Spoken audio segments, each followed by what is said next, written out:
Arrête, shut up. Non, c'est pas vrai. Je t'ai amené mon bouquin, Damien. Génial! Bob Roubieux. Yeah! Ah, moi, j'adore bouquiner. Tu vas reconnaître, il y a des Génial! Super. Eh bien, installez-vous. Damien, il a une philosophie de la nuit. Ici, c'est chez moi, c'est ça. C'est pas, je dis toujours, c'est pas une boîte de nuit, c'est chez moi. Peut-être que tous mes clients sont des stars, et peut-être qu'un jour, quelqu'un qui n'est pas une star sera la star de demain. Et ça, c'est la philosophie. Moi, j'ai envie de voir ici peut-être quelqu'un. Il y avait Ramon Muncho hier qui était là à côté, il y avait un petit mec qui était super, mais qui n'était pas connu. Et bien, ils étaient là, ils s'entendaient bien. Et ça se passe chez moi, et c'est ça que j'aime. Ça, c'est une composition à lui.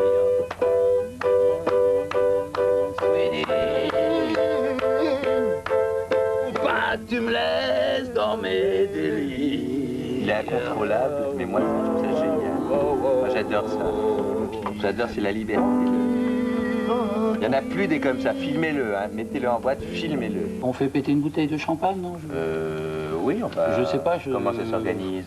Nous, on est une production un peu indépendante, tu vois. Et ici, à la limite, comme ça fait de la pub pour ici. Ouais, mais en même temps, là, tu tombes un peu mal.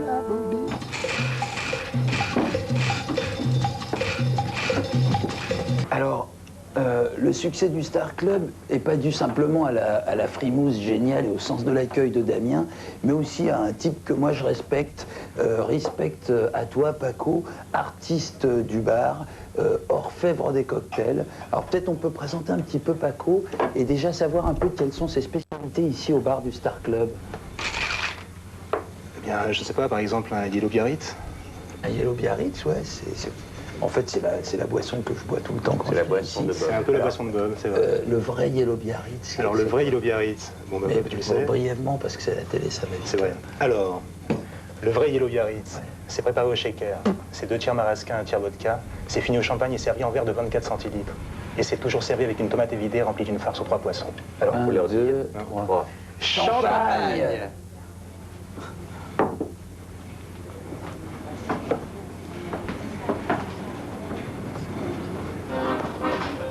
Je crois que si j'aime cette ville, c'est aussi parce qu'elle a su garder un peu de sa maestria et de ses flanquis. À Paris, il reste encore des vraies traditions. Là, par exemple, je vous présente... Attends, 2 secondes, attends. C'est Nounours. Ouais, mais Nounours, ça sûr, chez moi... Je suis content de te voir, Nounours. T'es un pote. Attends, je suis en train de bosser à côté. C'est Nounours. Mais reste comme ça. Alors, je vous présente Magdeleine et Marcel, C'est ma frangine. qui est aveugle de C'est ma naissance. frangine, ça. Putain de noce!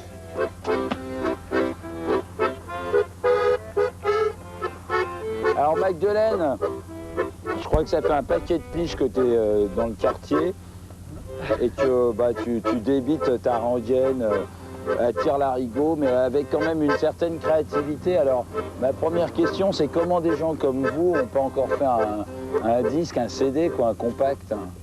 Ça filme, d'être. Je regarde dans la caméra pour te répondre. C'est à toi que je réponds. Ouais, tu réponds, mais regarde dans la caméra. Ma seule réponse est celle-ci.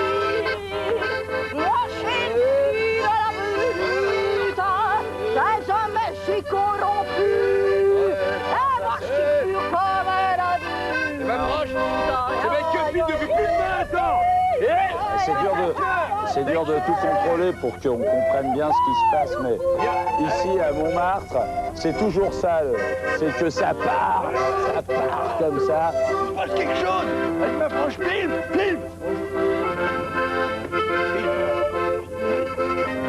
Salut Gérard. Tiens, passe-moi ta caméra, passe. Je vais filmer,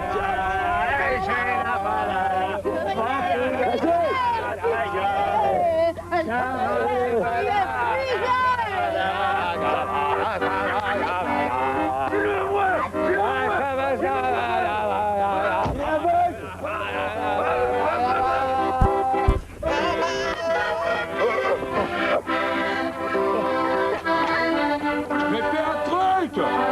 Vas-y, non.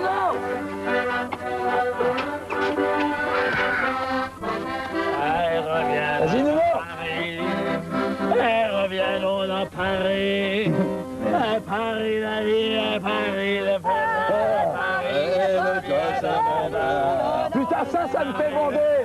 Fais pas chier. Ta gueule. Oh, touche-moi, je te dis. On prend pas de risque.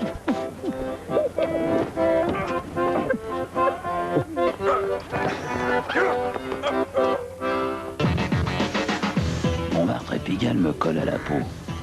Mais qu'est-ce qui ramène ma dégaine de l'octe sur ces arpents de macadam en pente? Peut-être le souvenir de ces éducateurs qui m'ont sauvé la vie alors que j'étais qu'un môme de plus ébloui par Pigalle.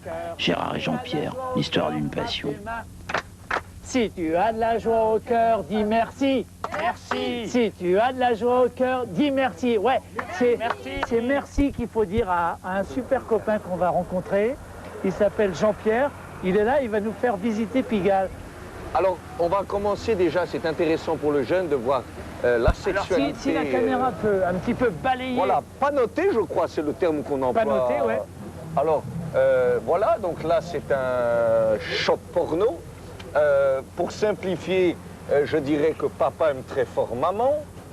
Ils sont tout nus dans une literie. Papa met sa petite graine dans le ventre de maman et ensuite le sex shop. Et voilà. C'est l'histoire d'une passion pour moi, Pigalle. Déjà tout petit, j'avais des revues que je feuilletais où je voyais les photos de ce Paris rêvé. Donc, nous allons essayer. Alors, je n'ai pas eu l'autorisation d'entrer dans cette boutique. Nous allons laisser Gérard, les jeunes, l'animateur Gérard.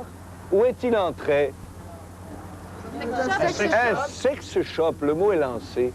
Et qu'est-ce donc un sex shop? Un magasin du sexe. Un magasin du sexe. Étrange affaire, non? Poppers, bien sûr. D'autres mots? Latex. Latex, poppers. Que se passe-t-il donc, les jeunes? SM. SM, le mot est lancé. Lesbienne. Lesbienne, tous ces jolis mots qui sonnent dans vos têtes. Homo, lesbienne, SM. Que recèle le mystère tous ces mots, hein? Allez, continuons les enfants, après ces questions et ces réponses. Martine a envie de poser une question. Elle se demande qu'est-ce que c'est une fellation. Voilà. Et il n'y a pas de mal, Martine, à se le demander. Il n'y a pas de mal à se demander quelles sont les choses de la sexualité. Voilà. Ça a à faire avec la reproduction. Tu avais un petit peu honte de poser ta question, tu étais un petit peu rouge, un petit peu gêné. Et puis tu vois, il est là, il te répond très simplement. Très bien sûr. C'est beaucoup plus simple que... C'est plus simple qu'on croit, bien sûr. Si un jour dans vos quartiers défavorisés, vous êtes dans la peine, soit la douleur, Pigalle sera toujours comme un grand manteau pour vous blottir entre ses bras. Et bonne continuation. Paris 2 heures, Paris qui dort, il y en a qui roupillent. Mais pour moi, c'est toujours comédie musicale. Tant, tant, tant.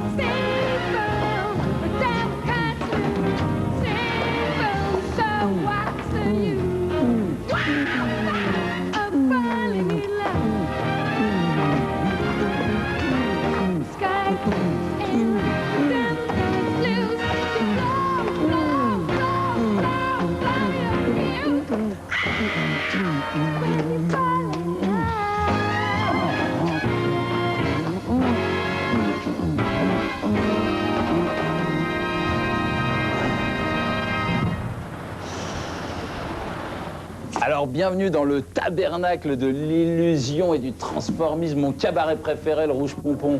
Ça va, petit? Ils sont pas nombreux, mais ils sont durs ce soir, hein, putain. Si tu fais quel rôle? L'homme bouteille, monsieur. Bah alors, tu t'es tapé un bide? Ouais, monsieur. Eh ben, ça arrive, eh ben, c'est le métier qui rentre. Allez, file, fiston. Looping est là? Elle est là, ouais.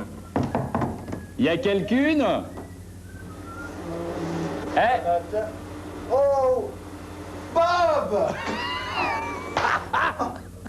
Oh Bob, ça fait longtemps que je n'ai pas vu. Elle est géniale, c'est ma reine, ça, c'est ma gagneuse. Fique pas avec l'aspirateur, s'il te plaît. Non, bah c'est pas grave, ça passera pas. On le coupera. Alors peut-être que ça peut vous intéresser de voir quelqu'un d'authentique pour les gens qui regardent la télé, c'est Looping. Alors ma première question c'est, tu vois, un peu dans nos errances comme ça, je t'ai vu vite devenir Vanessa. Pourquoi Vanessa Paradis? Ben, si tu veux, Vanessa, je l'écoute depuis que je suis toute petite. J'imitais ses chorégraphies, je l'écoutais toute la journée. Et puis vraiment, je sentais qu'on se comprenait toutes les deux. Je peux pas te dire les mots, il y a vraiment un truc qui passe entre nous deux. C'est très, très perso. Et tu la connais perso? Non, je ne connais pas perso. Malheureusement, mais je vais à tous ces concerts, tout. Elle n'est jamais venue au spectacle, voir un peu? Ah, je crois pas, non. Vanessa, le premier truc qu'elle avait chanté, Vanessa, c'était... ça donnait quoi? C'était Joe le taxi? C'était... Joe le taxi, c'est sa vie. Enfin, je te dis pas très bien parce que en fait, j'ai jamais vraiment su les paroles. Tu connais pas vraiment les paroles, mais de toute façon, c'est pas ça qui compte, c'est le physique et la voix. Ouais. Et puis, t'as l'énergie de la Vanessa. Oui. Je crois que c'est vraiment maman qui m'a poussé à faire ce que je suis devenu dans la vie. Sur scène, dans la vie, c'est la même chose de toutes les façons. Mon seul regret, c'est la toute première fois que je suis monté sur scène. Au Pompon Rouge, donc. Oui, au Pompon Rouge. 24 rue de Richelieu, 180 francs l'entrée. Oui, et ben, ma maman n'a pas pu venir parce que elle est morte.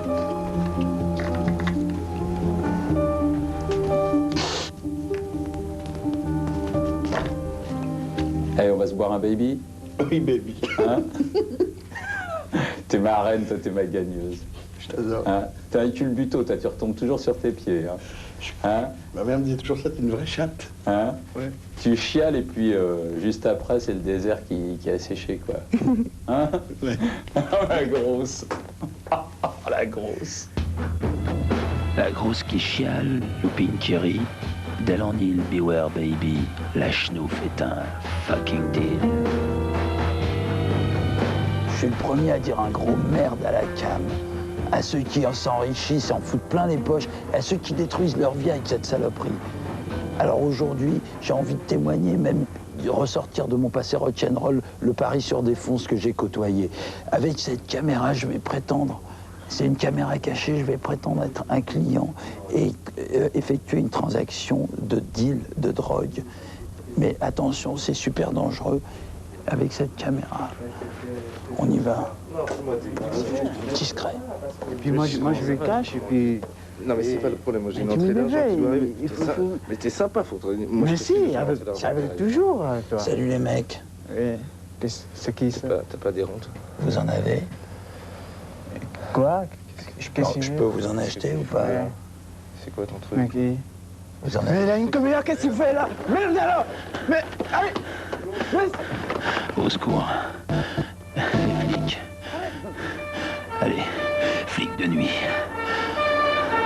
Je suis pas un voyou, mais on m'a appris à pas aimer les flics. Va savoir pourquoi. Les flics, je les ai connus jeunes.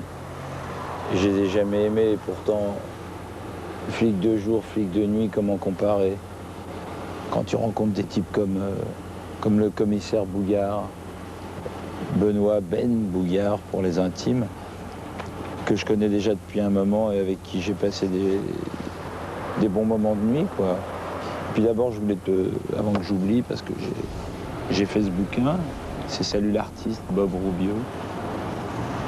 Et je l'ai fait, il y a plein de pages qui parlent de toi, tu verras. J'espère que ça te plaira, je sais pas. Tout d'abord, je voudrais dire salut Bob. Bah, salut à toi, Ben. Et c'est bien, ça t'a bien tourné. J'ai essayé de faire un truc qui colle à la réalité. Mais ça a l'air bien. Nous, par exemple, tu vois, on est affrontés au quotidien de la nuit, et là, cette nuit, je te racontais pour bien que tu la comprennes, c'était quoi, vers les 23h15, et vers les 23h15, l'OFC nous appelle pour Ouais, je vois ce que tu veux dire. un individu qui était présumé dangereux et qui se trouvait à ce moment-là dans un restaurant grec. On est arrivé assez rapidement sur les lieux. Il y avait un attroupement qui signifiait que c'était là que l'individu devait se retrancher. C'était une dame de 75 ans à peu près. Elle est drôle de type. En effet. Donc on s'est approché avec les gars. L'affaire était délicate puisqu'on ne savait pas à peu près la santé de l'individu non plus et la force physique qu'elle pouvait déployer à un moment où elle était en état de crainte affective. Moi-même, je me suis approché, prêt à défourailler. Et pendant ce temps-là, il y avait mes gars qui faisaient le tour de la place pour aller bloquer les cuisines, au cas où des complices se seraient signifiés dans les cuisines. On sait que là-bas, tu peux te saisir de couteaux ou d'appareils contendants pour provoquer des blessures graves parmi la clientèle. Donc en fin de compte, qu'est-ce qui se passait, quoi? Eh ben, l'individu refusait de payer, si tu veux, refusait de payer l'addition qui avait été proposée par le restaurant grec. Alors la cuisine a commencé à s'énerver. Salut Bob. Je te remercie en tout cas d'avoir témoigné. Et puis on se reverra bientôt, j'espère. Salut Bob. Le Ben m'avait balancé son histoire de resto grec direct au bide. Et ces mots m'avaient remué comme un ouzo moussaka au petit matin du monde. It's parti. C'est ça la fête. Tu vois, c'est ça la fête. C'est ça la vie. C'est ça, regarde, c'est pas les petites boîtes de merde où il y a des gens branchés et les autres ils peuvent pas rentrer et que c'est des boîtes à 2 vitesses. Là c'est chez les gens, c'est chez les gens, c'est chez eux. Ils te reçoivent. Viens, tu crois que le Bob il est fini, qu'il a plus d'adresse? Ah putain, hey. Toujours la porte ouverte ici.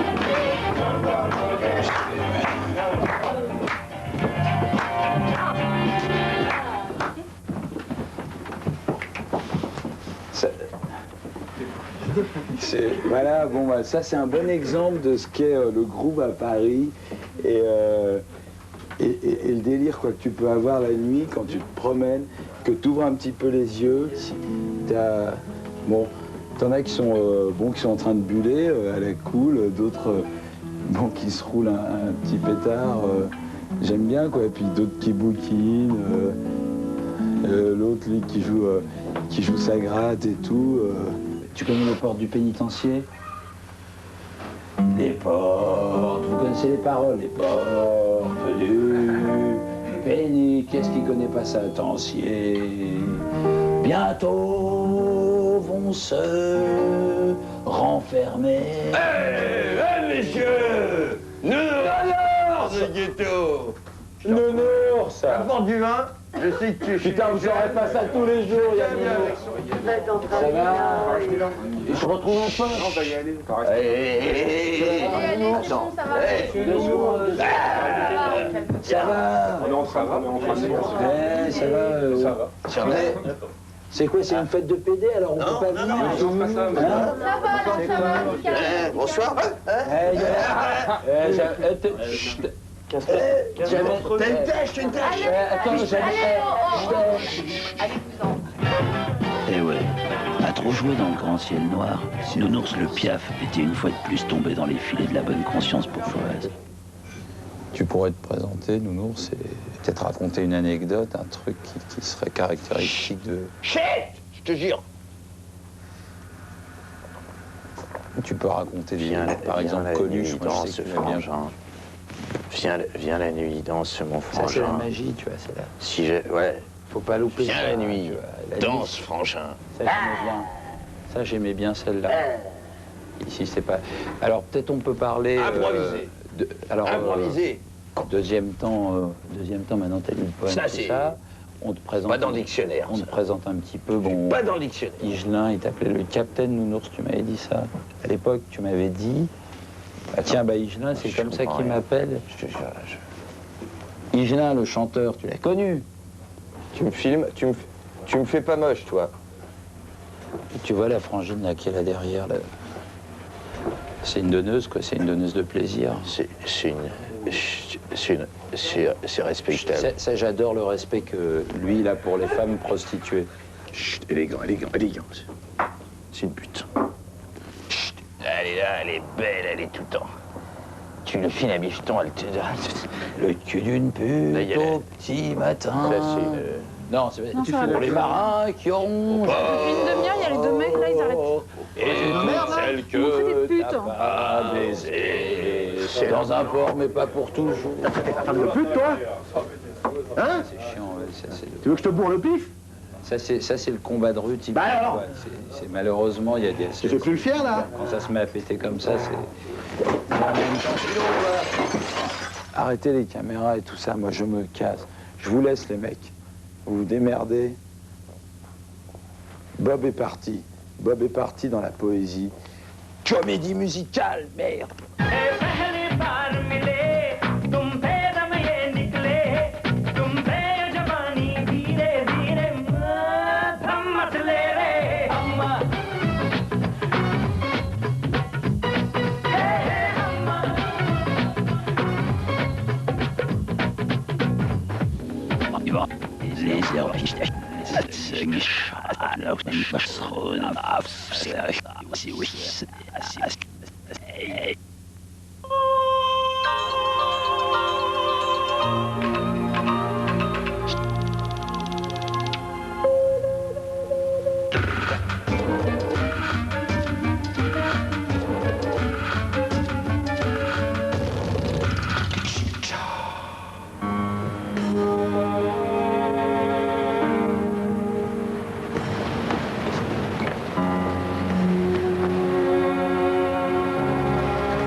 My God.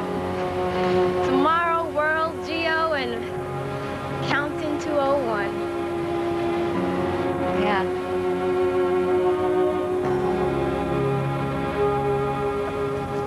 Une jeune femme quitte sa région natale et prend la route. Pour aller où? Eh bien jusqu'à la mer, et comme elle ne peut pas aller plus loin, elle décide de s'arrêter là et d'essayer de construire sa vie. C'est le thème simple de Ruby in Paradise, le film de ce soir, réalisé par l'américain Victor Nunez. On sait, au moins depuis Fellini et ses fameux Vitelloni, combien une station balnéaire hors saison est un joli décor de cinéma. Eh bien Ruby in Paradise se passe en Floride en automne. Autant dire que, passé la haute saison et ses hordes de touristes en feu, la région est propice au spleen. D'où la mélancolie de ce film, où, d'un strict point de vue narratif, il ne se passe pas grand-chose. Et c'est justement ce qui fait son intérêt. Parce que cet enchaînement de petits riens trace peu à peu une sorte de tableau impressionniste de l'Amérique contemporaine. Le racisme, les rapports de classe, le machisme s'y révèlent ainsi doucement, sans excès ni caricature, au fil d'un film qui est plus un chuchotement finalement qu'une de ces bruyantes affirmations auxquelles nous habitue le cinéma américain. Il faut quand même rajouter que ce film un peu plus intimiste serait peut-être un peu plus ennuyeux sans la présence de son interprète principal, Ashley Judd. Alors elle, c'est un miracle de comédienne.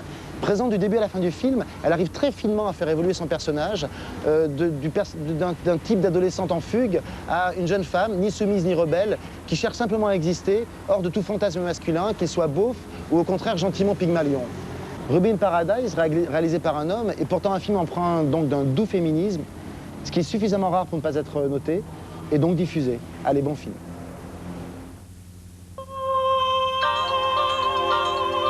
Thank you.